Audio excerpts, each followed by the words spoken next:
किसान की मुस्कान देश की शान। नमस्कार किसान भाइयों, बहुत बहुत स्वागत है आपका हमारे यूट्यूब चैनल प्रोटेक्टर एके पे। किसानों के लिए बहुत बड़ी खुशखबरी है जी हाँ, क्योंकि गाय के गोबर का दाम बढ़ने वाला है। अब एक ऐसा ट्रैक्टर आने वाला है जो गाय के गोबर से चलेगा, जिससे डीजल का खर्चा भी कम होगा।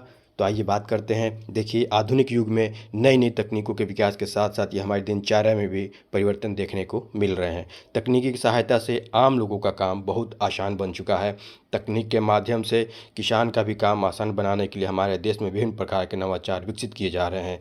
किसानों के लिए तकनीक का इस्तेमाल करके विभिन्न प्रकार के कृषि उपकरणों के विकास के साथ साथ नए प्रकार के ट्रैक्टर बनाए गए हैं, जो खेती में किसानों के लिए अहम भूमिका निभा रहे हैं। हालांकि डीजल पेट्रोल की लगातार बढ़ती कीमत से किसानों को खेती करने में अतिरिक्त परेशानी का सामना करना पड़ता है। इसलिए सरकार द्वारा अब खेती में भी ग्रीन एनर्जी को बढ़ावा दिया जा रहा है। इसका सबसे अच्छा उदाहरण सोलर पंप है। पहले किसान डीजल पंप की मदद से खेती सिंचाई करता था, वहीं अब खेतों की सिंचाई करने के सोलर पंप लगाए जा रहे हैं, जिसके लिए सरकार किसानों को सब्सिडी का लाभ भी प्रदान करती है। इसी कड़ी में किसानों के लिए एक अच्छी खबर सामने आ रही है, वो है डीजल पेट्रोल की बढ़ती कीमतों को देखते हुए वैज्ञानिक ने गोबर से चलने वाला ट्रैक्टर का आविष्कार कर दिया। जी हाँ, ब्रिटिश साइंटिस्ट की एक टीम ने किसानों के हित में एक ऐसा ट्रैक्टर की खोज की है जिसका संचालन करने के लिए डीजल पेट्रोल की नहीं बल्कि गोबर की आवश्यकता होती है, जिससे खेतों की लागत को कम किया जाएगा, साथ ही प्रदूषण को कम करने में भी सहयोग मिलेगा। इस ट्रैक्टर का नाम T7 है। इस ट्रैक्टर को चलाने के लिए गाय के गोबर को एक चैम्बर में रखा जाता है और फिर उसका इस्तेमाल करके बायोमीथेन बनाया जाता है। इसके लिए ट्रैक्टर के पीछे एक बड़ा टैंक लगाया गया है।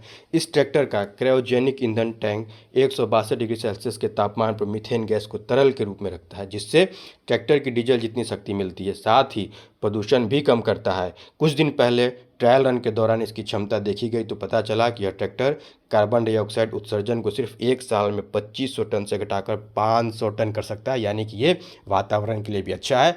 खैर, किसानों के लिए तो है ही। अब बात आएगी कि इतना गोबर आएगा कहाँ से। तो साइंटिस्ट के अनुसार 100 गायों का झुंड का गोबर प्रति साल 3 टन तक कार्बन डाइऑक्साइड बराबर मीथेन गैस का उत्पादन करता है। मीथेन सबसे ताकतवर ग्रीन गैस हाउस गैसों में से एक है, जो कार्बन डाइऑक्साइड की तुलना में 30 गुना अधिक गर्मी पैदा करती है। वहीं 150 गायों का फार्म प्रति साल 140 घरों के कार्बन डाइऑक्साइड उत्सर्जन को संतुलित करने की क्षमता भी रखता है। जीरो बजट की खेती की ओर महत्वपूर्ण कदम। एलआईपी के अध्यक्ष मार्क डड्रिज ने बताया कि बायोमीथेन गैस में बड़ी क्षमता है। यदि हम उत्सर्जन को कम करते हुए बढ़ती लागत के अनुसार और अस्थिर ऊर्जा की कीमतों के मुकाबले अपने कृषि उद्योगों को ऊर्जा मुक्त बना सकते हैं, तो हम ग्रामीण क्षेत्रों के लिए एक बड़ा आर्थिक प्रोत्साहन प्रदान कर सकते हैं। साथ ही अधिक खाद्य सुरक्षा प्रदान कर सकते हैं। वह जीरो बजट खेती की ओर बढ़ने जैसा प्रयास साबित होगा। ग्लोबल वार्मिंग कम करने में होगा सहायक। साइंटिस्टों के अनुसार इस प्रौद्योगिकी में वातावरण से बड़ी मात्रा में मीथेन गैस को हटाकर जलवायु बदलाव का मुकाबला करने की क्षमता है। मीथेन में वायुमंडल को गर्म करने की क्षमता कार्बन डाइऑक्साइड के मुकाबले 80 गुना अधिक है।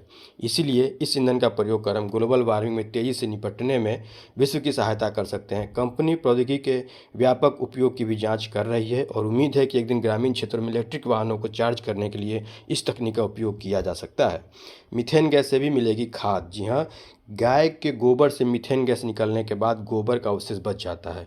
यह गोबर बहुत उपजाऊ होता है। इस गोबर का इस्तेमाल खाद के रूप में खेतों में भी करने से फसलों की पैदावार बढ़ाई जा सकती है। इससे रासायनिक उर्वरकों के प्रयोग पर किसानों की निर्भरता को भी कम किया जा सकेगा। उम्मीद है आपको जानकारी अच्छी लगी होगी। खैर, किसान के हित में जानकारी है ही। अब गोबर की भी वैल्यू बढ़ जाएगी, लोग गौ पालन करेंगे ज़्यादा से ज़्यादा और पैसा भी कमा सकते हैं।